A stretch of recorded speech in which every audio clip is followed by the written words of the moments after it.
Although only 40, Rabbi Small sometimes seemed like an old man with his scholarly stoop and pale face peering out through thick-lensed glasses.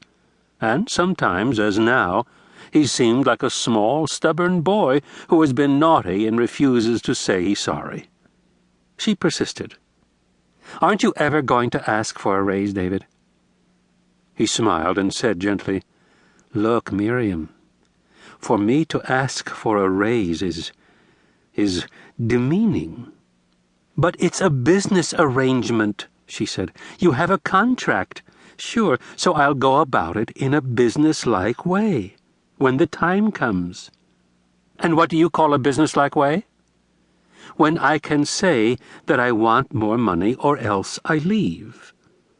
Don't you see, if I ask for a raise when I'm obviously planning to continue is like begging. I'm appealing to their charity, and what if they don't grant it? Do I sulk? I can't do it. If I establish that kind of relationship with them, I'll lose all authority." At the rabbinical conference down in Providence, Sarah Metzenbaum told me the way Jack works it when he wants something. He tips off his close friends on the board, and they bring it up at the meeting. He reflected that among the more unfortunate aspects of rabbinical conferences was that while the rabbis were meeting and listening to papers, their wives also met and compared notes. Jack Metzenbaum is a friendly, outgoing guy who makes friends easily, practically automatically. I'm not.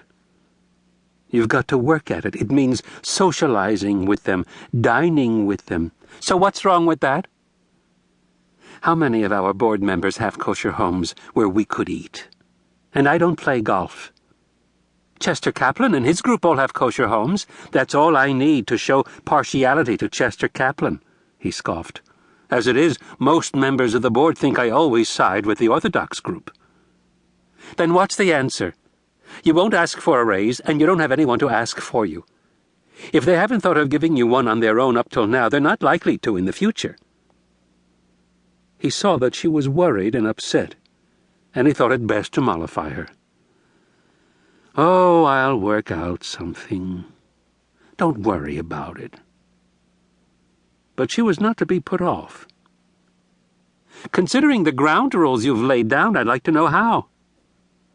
She was small, girlish, so that it was hard to believe that she was the mother of 2 teenage children. Her blue eyes, wide and normally gay, now focused sharply, even accusingly at him. Her chin was raised as if to give emphasis to her determination, and the mass of blonde hair piled casually on the top of her head threatened to come down as she tilted her head back imperiously, a gesture which always put him on the defensive. He temporized. "Well, when my contract expires, I presume they'll send me another. And I just won't sign it. That's all. When they ask me why not, I'll tell them I can't continue on my present salary." "How much would you ask for?" He was exasperated. "I don't know. It would depend. We need at least a couple of thousand more." "So I'll ask for another 2,000. 2,500. All right, 2,500. And if they don't grant it? Then I won't sign the contract, and I'll start looking around for another job. Satisfied?" She nodded slowly. "All right, but when Feinberg comes over tonight, wouldn't it be a good idea to hint about what you're planning so he can alert the board to begin thinking about it?" He shook his head. "Or it might start them looking around for a replacement.